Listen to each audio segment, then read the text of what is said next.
नमस्कार मित्रांनो, सध्या आपण पाहत आहात नाशिक जिल्ह्यातील पावसाची लाईव्ह परिस्थिती काय आहे। आज दिनांक 8 जुलै 2026 आहे आणि काल रात्री सुमारे 10 वाजल्यापासून पाऊस अगदी प्रचंड सुरू झालेला आहे आणि तो अद्यापही सुरूच आहे। म्हणजे जवळपास 10 ते 11 तास हा काळ निघून गेला आहे तरीसुद्धा नाशिक जिल्ह्यावर मुसळधार पावसाचा मारा सुरूच आहे। आणि आता आपण स्क्रीनवर पाहू शकता हवामानाचा लाईव्ह रडारमध्ये संपूर्ण उत्तर महाराष्ट्रावर पावसाचे ढग सक्रिय झालेले आहेत। विशेषतः नाशिक, घोटी, इगतपुरी, त्र्यंबकेश्वर, सिन्नर, संगमनेर आणि या सगळ्याच परिसरात पावसाची सरी जोरदार कोसळण्याची शक्यता आहे। स्क्रीनवर दिसणाऱ्या रडारमध्ये निळ्या, जांभळ्या आणि लाल रंगाच्या पट्ट्या दिसत आहेत। हवामान तज्ज्ञांच्या मते जो काही रंग लाल रंग जो आहे तो पावसाची तीव्रता दर्शवतात। सध्या जर उत्तर महाराष्ट्रात मान्सूनचा जोर कायम असाच राहिला तर वेगवेगळ्या भागात पाऊस हा खूप मोठ्या प्रमाणात वाढू शकतो।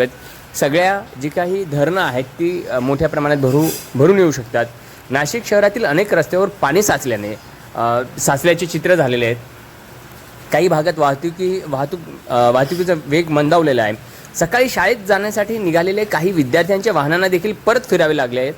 अतिवृष्टीच्या पार्श्वभूमीवर अनेक शाळांनी सुट्टी जाहीर केलेली असून पालकांनी सुद्धा सतर्क राहण्याचे आवाहन करण्यात आलेले आहे। मित्रांनो, या पावसाचा सर्वाधिक फायदा नाशिक जिल्ह्यातील गंगापूर, दारणा, कडवा, कश्यपी, पालखेड आणि करंजळ या धरणांना होणार आहे। या धरणांच्या पाणलोट क्षेत्रातही चांगला पाऊस सुरू आहे। त्यामुळे आगामी काही दिवसात धरणांच्या पाणीसाठ्यात मोठी वाढ होण्याची शक्यता आहे।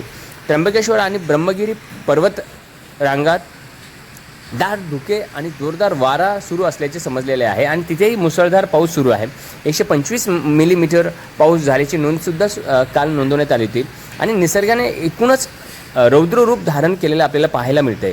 गोदावरी नदीच्या उगम क्षेत्रात देखील पावसात तर एकदम मुसळधार पाऊस चालू आहे सगळीकडे। अगदी सगळे नदी, नाले, ओढे सगळे भरून वाहत आहेत। म्हणजे बघू शकतात की अगदी छोट्या छोट्या गल्लींमध्ये सुद्धा एकदम प्रचंड पाऊस झालेला आहे।